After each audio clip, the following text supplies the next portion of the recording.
Federación de la Banca, el segundo sobre este tema de la reprivatización de la banca, la crisis y el rescate del sistema bancario.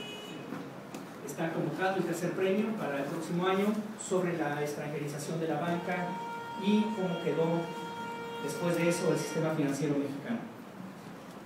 Nos da muchísimo gusto el poder presentar a quien sacó el primer lugar en el premio Manuel Espinosa Iglesias 2009, la doctora Irmeréndira Sandoval, quien pues obtuvo este primer lugar de un buen número de trabajos que participaron y que ahora pues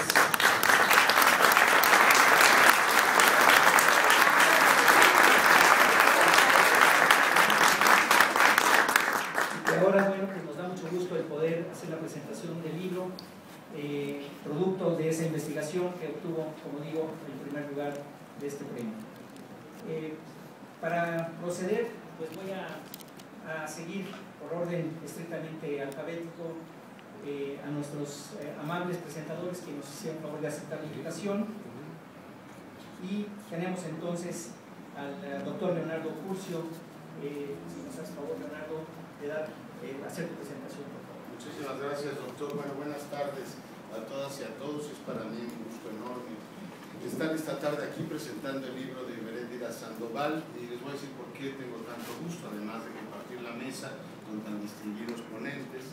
Yo tuve la oportunidad, estas que te da la vida a uno, de ser jurado en este premio, y me dio muchísimo gusto leer un manuscrito particularmente brillante, lleno de referencias teóricas, lleno de, digamos, frescura en la interpretación, fuera, digamos, de interpretaciones muy inerciales que teníamos sobre este tema que ha sido ampliamente discutido en el país durante tanto tiempo, y la verdad es que no tenía ni idea de quién lo había escrito. Decía, qué cosa más, qué tono, qué forma de plantearlo, recursos teóricos, pero al mismo tiempo un libro que se lee muy bien, que se deja efectivamente, digamos, seguir de una manera muy vibrante, con un ritmo muy particular, y de pronto me encontré cuando efectivamente el jurado deliberó, un jurado amplísimo y abultado, que después de varias votaciones y revisar un montón de manuscritos, que el libro era bello, y lo cual me generó una sensación de, no sé, como después de que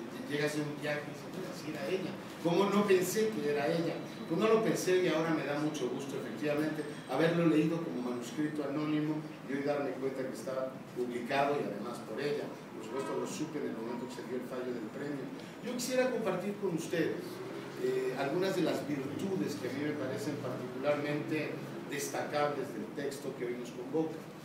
Es un texto que, como les decía, hace muchas referencias a lo teórico, tiene por supuesto un aparato crítico, un aparato estadístico absolutamente, un aparato crítico y referencia a los datos absolutamente notables, pero de manera muy, digamos, intuitiva y muy creativa desde el punto de vista de la interpretación, nos pone en coordenadas de debate que por supuesto tratan el asunto que ella, digamos, es el elemento central de su investigación, pero que al mismo tiempo son grandes debates que nos han acompañado en los últimos años. Déjenme referirme a tres.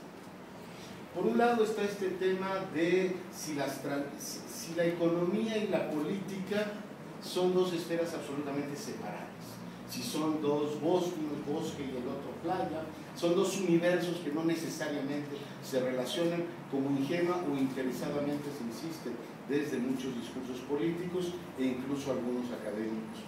Ella nos hace ver que efectivamente es una cuestión entre ingenua y bobalicona separar efectivamente los dos universos, que la política y la economía tienen un montón de intersecciones.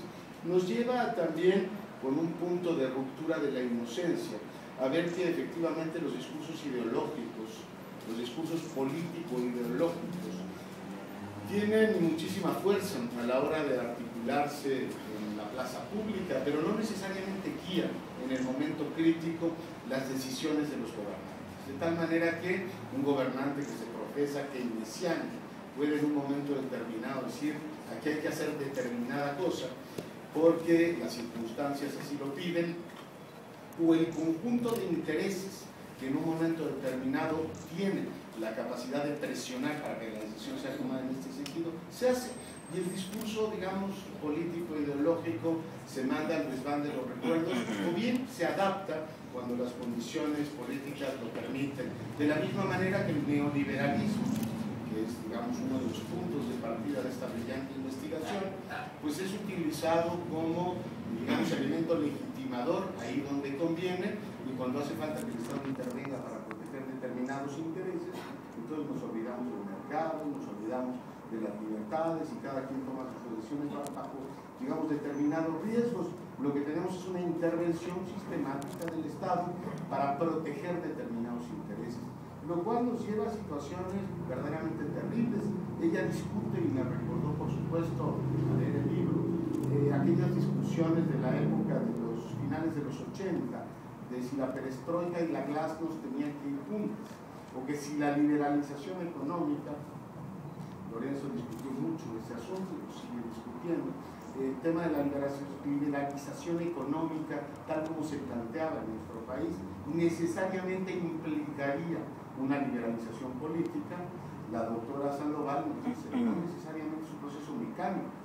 Hoy en día, por supuesto no es tema de la reunión de hoy, pero sería interesante analizar con mayor profundidad, yo desde luego me declaro incompetente para hacerlo, el caso chino, en donde hemos tenido un largo periodo de liberalización, digamos de capitalismo intensivo, y no necesariamente hemos tenido, eso le hubiera encantado a algunos tecnócratas mexicanos, cómo le hago para liberalizar la economía y mantener un rígido control político.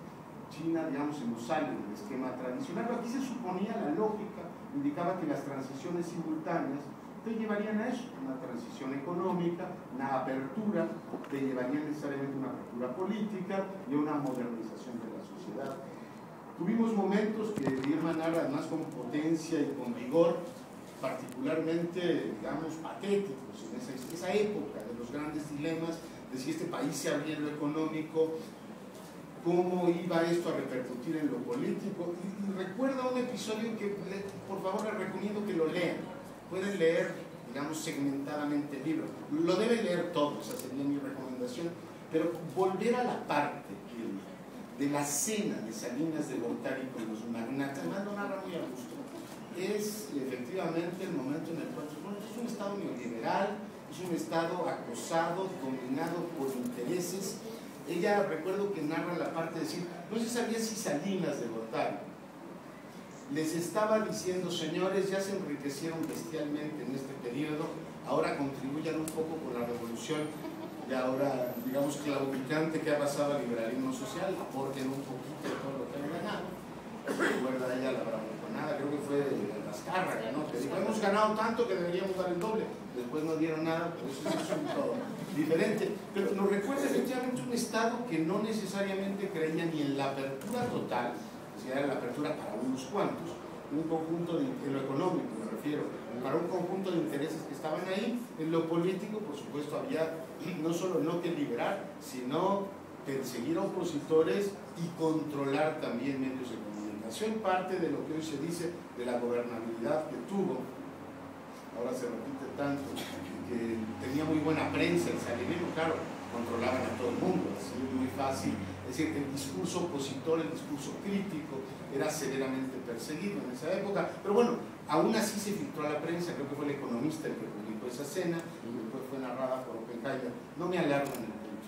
Ahí teníamos la expresión de un Estado claudicante, un Estado débil, un Estado que no tenía, un gobierno en todo caso, la claridad de que efectivamente podía permanecer, que requería de esa reproducción de intereses a través de una cúpula que ciertamente no sabía si estaba, insisto, pidiendo, siendo exigida, aporte un poco de lo que le hemos dado, o siendo chantajeada o extorsionada por el propio presidente, es decir, a ver, caballeros, para que la maquinita siga funcionando, tienen que aportar cada uno 25 millones de dólares. Esa cena, efectivamente, esa reunión, en la cual iban muchos de los beneficiarios, primero de la privatización y después del rescate bancario, efectivamente nos recordaba que no teníamos un Estado en primer lugar tremendamente débil frente a los intereses privados que estaban ahí, en muchos sentidos estaba a su servicio a pesar de la fortaleza que decía tener. Y a mí me duele decirlo, más que un país subdesarrollado, el de Salinas de Gortari, con este grupo de plutócratas que ejercían de esa manera el gobierno del país, recordaba más el de un país semisalvaje que el de un país subdesarrollado, es decir, un conjunto de jefes de tribus repartiéndose efectivamente el poder político y el poder económico, como si esto fuera efectivamente una isla perdida, perdón por el ejemplo, en el Pacífico Sur, ¿no? Total, esto es un asunto de 7 u 8. Creo que el análisis que hace tanto del 82, el inicio del neoliberalismo, con todas sus, digamos, variantes, un neoliberalismo cimarrón que hemos tenido en México, es decir, con mucha intervención gubernamental, por tanto muy liberal hasta donde es estrictamente necesario. Todo el tema de la privatización nos recuerda todas las trapacerías que en nombre de la libertad se hicieron, préstamos cruzados, préstamos a los propios banqueros, el rescate bancario de 1994, y en términos generales me gustaría terminar con esto, por supuesto felicitando ampliamente a Emma por este brillante trabajo. Me gustaría compartir con ustedes una referencia muy reciente.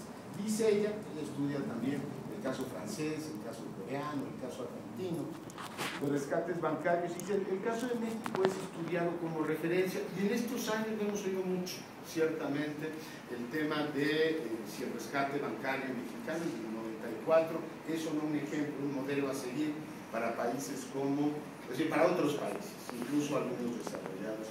Yo hace unos días tuve la ocasión de hacer un viaje de trabajo a la Unión Europea y se me preguntaron un par de personas sobre esto. Yo ya tengo que releer el libro para esta presentación. Y decía, México sí es una referencia en términos de lo que es un rescate bancario. Y la referencia indica que sabemos muchas cosas hoy que probablemente otros pueblos no se atrevan o no puedan conocer. La primera es que efectivamente un rescate bancario, el nivel que tuvimos, supone un mundo de recursos fiscales. Es decir, los griegos, los italianos, los portugueses todavía se resisten a la idea de que una cantidad enorme, descomunal de recursos fiscales debe ser efectivamente entregada para un recurso de ese, para, digamos, hacer un rescate de ese tipo.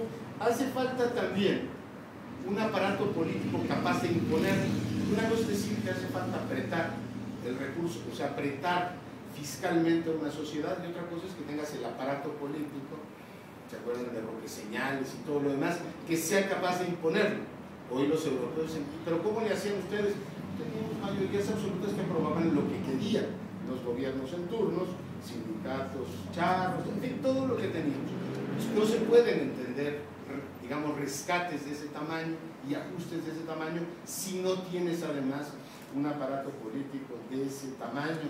Y también les comparto, y se los comparto a ustedes como reflexión, creo que una parte de la fortaleza, digamos, de la posibilidad de que ese rescate que tuvimos en los 90 se diera, se debió a que el gobierno primero nos enfrentó ante la política, muy parecido a lo que sucede en Coahuila, de que de pronto nos dijo, pues la deuda contingente se ha convertido en una deuda de, no me acuerdo cuánto eran, 300 o 400 mil millones de pesos, ¿no? Que era lo que se debía en ese momento.